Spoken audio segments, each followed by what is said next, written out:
Assalamualaikum warahmatullahi wabarakatuh.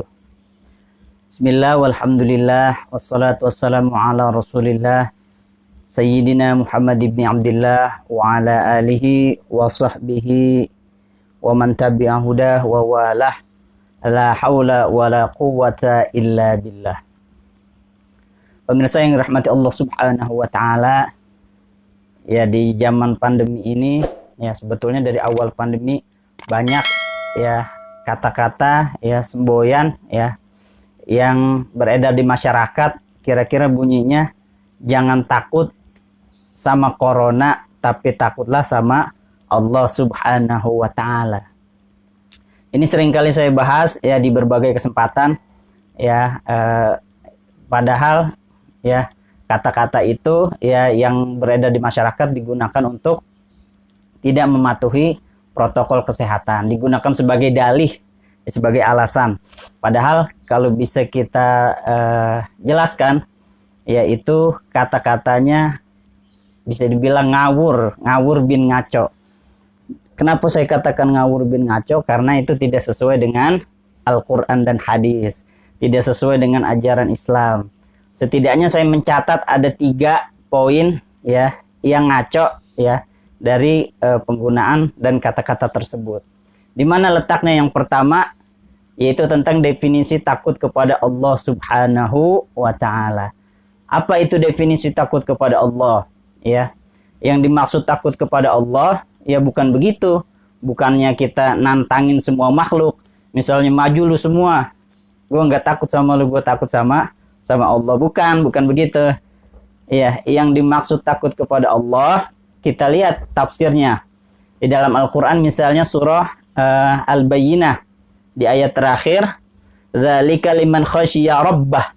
Ya, misalnya di dalam tafsir Jalalain dikatakan apa yang dimaksud khasyiya rabbah, takut kepada Allah, takut kepada Tuhannya.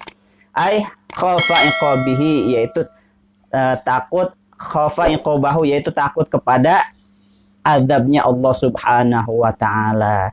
Jadi kalau kita takut kepada Allah, maksudnya adalah ya, yaitu takut azabnya Allah, takut siksanya Allah subhanahu wa ta'ala. Dengan cara apa? Ya dengan cara meninggalkan maksiat. Begitu juga di dalam Al-Quran, misalnya surah Al-Hujurat ayat 12. Ya ayyuhalladzina amanu jtanibu katsiran minadh dhon. Dan seterusnya, akhir ayatnya ditutup dengan wattaqullah innallaha ghafurur rahim. Wattaqullah, dan takutlah kamu kepada Allah, bertakwalah kamu kepada Allah.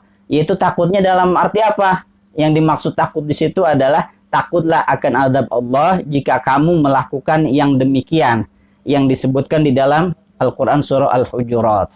Ya, ada lagi takut dalam terminologi, dalam istilahnya di dalam Al-Quran khofa ya khofu. Ya tadi khosyia di Al-Bayyinah ittaqa. Yang ada lagi takut dalam terminologi khofa ya khofu.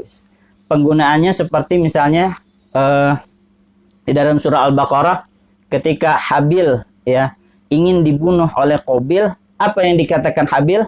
La imbasatta ilayya yadaka litaqtulani ma ana bibasiti yadiya ilaika liaqtulak inni akhafullaha rabbal alamin. Ya, ketika Habil ingin dibunuh oleh Qabil, yang dikatakan Habil adalah la imbasatta, sekali seandainya engkau ingin mengacukan tanganmu, memajukan tanganmu untuk membunuhku, ma'ana bibasiti yadiya ilaika liaqtulak. Aku tidak akan memajukan tanganku untuk membunuhmu. Inni akhafullaha rabbal alamin. Sesungguhnya aku takut kepada Allah subhanahu wa ta'ala. Itu yang dimaksud takut kepada Allah ya. Penggunaannya adalah ketika kita ingin melakukan dosa, ketika kita ingin melakukan maksiat, maka kita ucapkan inni akhafullaha rabbal alamin. Jadi definisi takut kepada Allah ya bukannya kita menantang semua makhluk, tetapi kita takut kepada Allah, kita menghindari diri dari dosa, ya kita takut azabnya Allah, takut kalau Allah murka kepada kita, takut kalau Allah tidak ridho kepada kita ya. Begitupun juga yang dikatakan Nabi Yusuf ketika diajak berzina, inni akhafullah ya, aku takut kepada Allah. Jadi definisi takut kepada Allah ya itu ya bukannya kita nantangin semua orang, saya takut kepada Allah, bukan. Jadi definisi takut kepada Allah, kita menghindari maksiat, ya. Kita takut kepada Allah, kita takut ada azab Allah, kita takut ada Allah yang murka. Selanjutnya yang kedua, poin yang kedua, kesalahan yang kedua adalah kata-kata itu membandingkan, kalimat itu membandingkan takut kepada makhluk dengan takut kepada Allah. Itu adalah dua hal yang berbeda, yang tidak ada sangkut pautnya. Dan kalau dibandingkan itu tidak apple to apple, enggak sebanding, ya, enggak sederajat. Sebagaimana Profesor Quraish Shihab mengatakan itu dua hal, ya, yang tidak saling bertolak belakang, yang tidak saling dibanding-bandingkan. Nah, saya pun juga ingin mengatakan, ya, di dalam hadis Rasulullah mengatakan, ya, firra minal majdum kama tafirru minal asad. Rasulullah memerintahkan kita, ya, menghindari wabah sebagaimana kita menghindari singa. Kita lari dari wabah sebagaimana kita lari dari singa, ya. Maka itu perbandingan yang selevel. Kalau membandingkan corona, ya, dengan membandingkan dengan makhluk juga. Kita takut sama corona, begitupun kita takut sama singa, ya.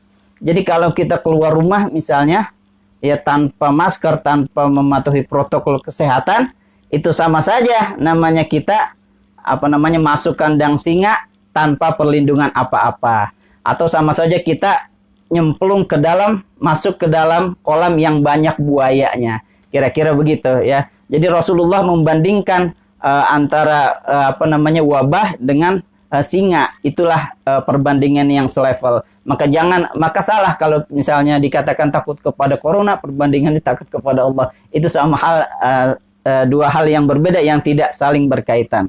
Dan yang ketiga, poin kesalahan yang ketiga adalah penggunaannya. Ini digunakan untuk tidak mematuhi protokol kesehatan dan memaksakan syariat Islam. Padahal pelaksanaan kewajiban syariat Islam itu sesuai dengan kondisinya, kondisional. Orang sholat wajib berdiri kalau mampu. Kalau nggak bisa berdiri, kondisinya nggak bisa berdiri, ya duduk. Kalau nggak bisa duduk, ya tidur. Kalau tidak bisa tidur, ya dengan isyarat. Ya, begitupun juga sholat jamaah. Ya, sekiranya berjamaah itu bisa menimbulkan mudarat, bisa menimbulkan, ya, bahaya bagi diri kita, maka Rasul mengajarkan sholatnya di rumah. Ya, begitu, ya, ajaran Rasulullah. Satu lagi, Rasulullah mengajarkan ada yang namanya sholat khauf.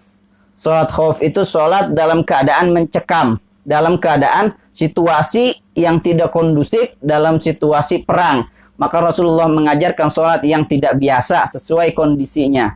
Apa iya Rasulullah ngajarin, udah nggak usah takut sama musuh, takutlah sama Allah, sholat aja kayak biasa? Kan nggak gitu. Rasulullah mengajarkan kita sholat, ya, ketika khauf ada namanya sholat khauf, ya, sholat dalam keadaan perang, itu situasi kondisional. Ya, inilah yang harus kita tiru dari semangat Rasulullah, ya, bahwa pelaksanaan syariat, ya, sesuai dengan kondisinya.